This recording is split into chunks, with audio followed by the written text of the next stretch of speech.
Today was our first meeting at the ministerial level since the historic Madrid summit in June, and it's been a very productive day. President Biden's newly released national security strategy underscores the profound importance of NATO and working with like-minded allies and partners to magnify our strength and bolster our shared security. You know, it's always great to get to spend time with our outstanding allies. And that's especially true at moments of challenge. For more than 7 decades, this great alliance has made all of our proud democracies both stronger and safer. And in the face of Europe's largest security crisis since World War II, NATO stands more unified and more resolute than ever. I think some of you have heard me say before that I actually started working with NATO back in 1975 as a young lieutenant. I have never seen it so united. Today, this proud alliance of free countries stands together to condemn Russia's illegal and unprovoked invasion of Ukraine. You know, Putin thought he could easily conquer his peaceful neighbor. Yet the Kremlin's war of choice is now in its 8th month. Putin's mobilization effort, his bellicose rhetoric, his cruel attacks on civilian targets, and his hollow attempt to annex Ukrainian territory all show how Ukraine's courage and skill have disrupted Russia's hope for a quick war of conquest. NATO continues to make clear that we will not be dragged into Russia's war of choice, but we will stand by Ukraine as it fights to defend itself. And we will continue to strengthen NATO's collective defense. NATO has responded robustly and decisively to Russia's imperial invasion. And our determination to protect every inch of NATO territory is unwavering. Allies have placed tens of thousands of troops under direct NATO command, along with significant air and naval assets. I'm deeply proud of the progress that we've made in the past several months to protect all allies from Russian aggression. Today we discuss the work that we've done since the recent NATO summit. And I know that we are laser focused on implementing the decisions taken by our leaders in Madrid. We discussed additional steps that the alliance is taking to strengthen our collective defense. And we had frank and productive conversations about how Russia's invasion of Ukraine affects Allied security. We discussed our efforts to address the critical issue of ammunition stockpiles and defense industrial capacity. And I'm confident that our work here will help ensure that our allies maintain credible deterrence and defense while we continue our steadfast support of the brave citizens of Ukraine. And we all know that we all share the responsibility to procure, prepare, and provide ready capabilities and forces to prepare this alliance for challenges to come. Now, we were joined today by Finland and Sweden, two proud democracies that are close to joining NATO. Their decision to apply for membership is an historic step. It reflects the power of NATO's core democratic values and NATO's critical role in upholding a rules-based international order. And their membership will greatly enhance the alliance's capabilities and strengths. So I encourage all of our valued allies to ratify the protocols for accession as soon as possible, so that we can welcome both of these highly capable democratic partners into the alliance. Let me say again, NATO poses no threat to Russia and seeks no confrontation with Russia.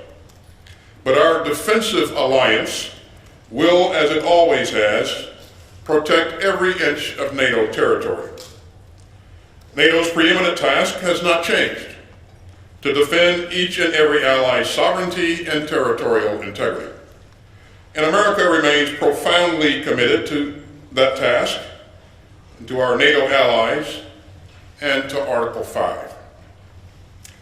I want to thank you all for being here today, and with that, I'm happy to take a few questions. Thank you, Mr. Secretary.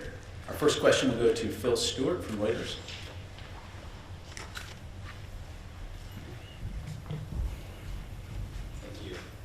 So a senior NATO official said on Wednesday that a Russian nuclear strike on Ukraine would potentially provoke a physical response, those are the quotes, a physical response, from NATO itself.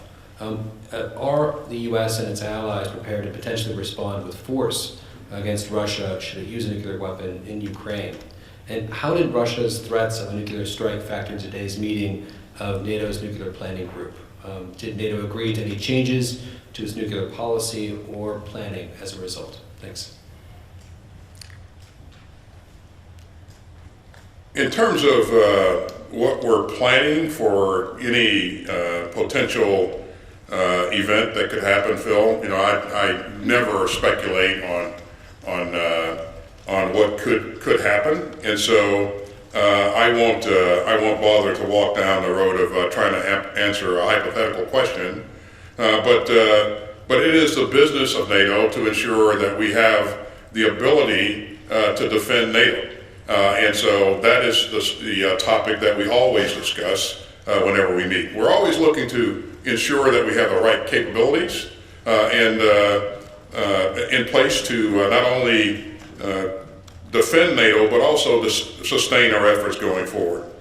In terms of Russia's comments, you've heard me say a number of times, and also our leadership say, that irresponsible and reckless rhetoric is dangerous. And so as we've witnessed nuclear saber rattling, we don't think that's very helpful, and again, it's dangerous. NATO, again, does not pose any threat to Russia. This is Russia's war of choice. And as we look at things, and as I look at indications and warnings, I don't see any need to make any changes to what we're doing right now. But this is the thing, as you heard me say yesterday, that we're focused on 24 hours a day, 7 days a week. So if there is a need to make changes, then we'll certainly do that. I would also say that one change that could be made today is that Russia could choose to de-escalate and could choose to end this war, because Putin started this war as a matter of choice, and he certainly has a choice that he could make to cease his aggressive behavior and redeploy his forces from sovereign territory of Ukraine. Thank you, sir. Next question will go to Lily Baer, Politico EU. Thank you very much. I have two brief questions. The first is there has been a big focus over the past days on ramping up production of weapons, but are you also asking your European partners to raise long-term defense spending targets? And the second question is, when it comes to air defense systems for Ukraine, when can we expect new systems designated for Ukraine to actually be delivered and be fully operational? Thank you. In terms of new systems that we are focused on providing, as you know, we're providing systems that can meet the immediate needs. We're also procuring systems that will take longer to produce and introduce into the theater. Some of these systems could take weeks or months. Other systems may take years. For example, you heard us mention a couple of days ago that we're going to provide Ukraine with 18 additional HIMARS. We purchase those HIMARS, but it'll be a couple of years before they're actually produced and introduced.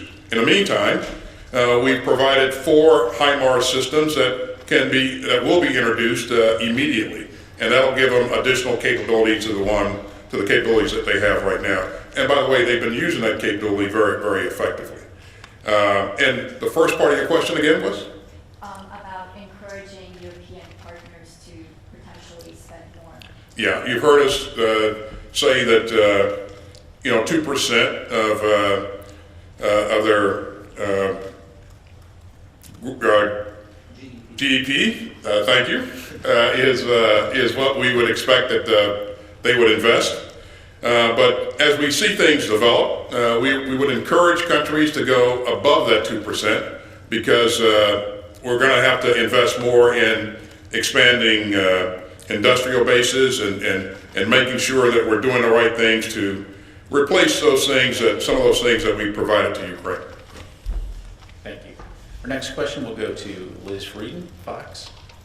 Thank you. Secretary Austin, today, referring to the U.S. national security strategy, you called China the most consequential challenge the U.S. is facing. China's a priority for the U.S. Is it a priority for NATO? And if so, how is NATO going to respond to China's rise? Yeah, so you have heard me talk about or describe China as a pacing challenge, and I've described it as a challenge.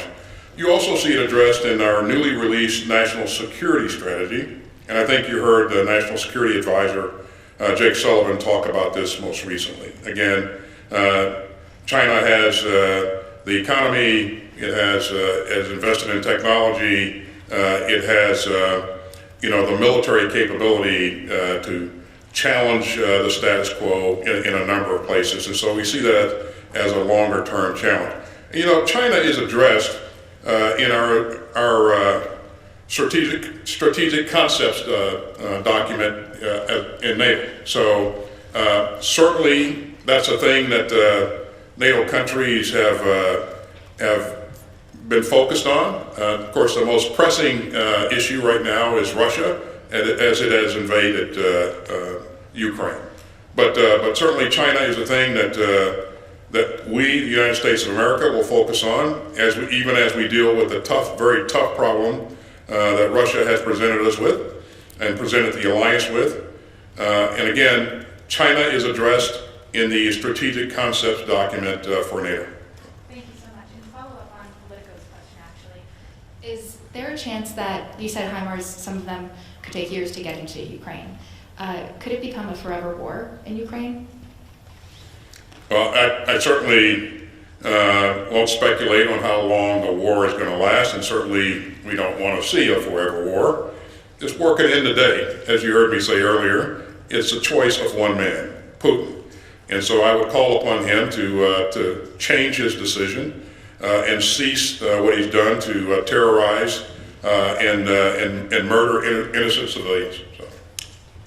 Thank you, sir. Our next question, final question, will go to Ilya Ponomarenko from Kyiv Independent. Mr. Secretary, what is the reason behind the U.S. not providing Ukraine with artillery pieces like M198?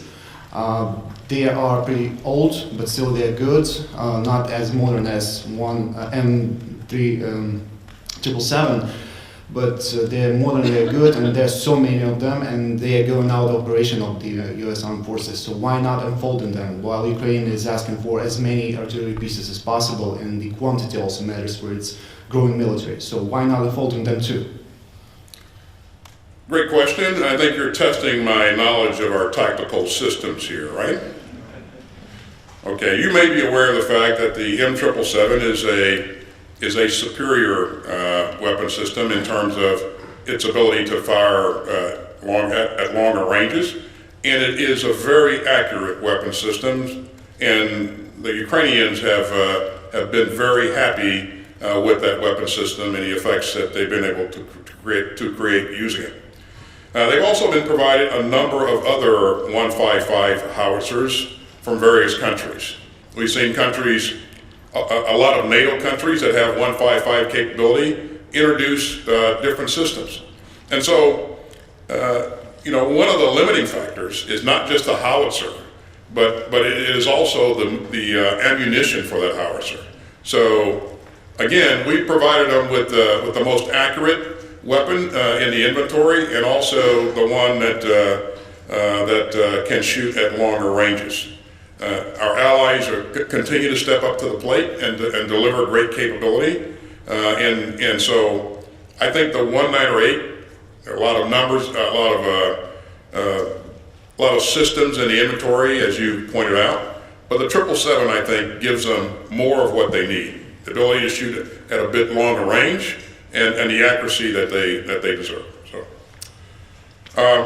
the final comment I would make, by the way, is that our allies, we met yesterday in the Ukraine Defense Contact Group, and we encouraged our allies to provide as much of what Ukraine said that it urgently needed as quickly as possible. And what it described, what the leadership described that they needed yesterday, most was air defense capability. So you've heard the United States say that we're going to provide NASAMS. You heard us say yesterday that Germany is providing an IRIS-T system, and that's being moved in as we speak. And just today, one of our allies came back one day later and said that they were going to push in additional Hawk systems, which the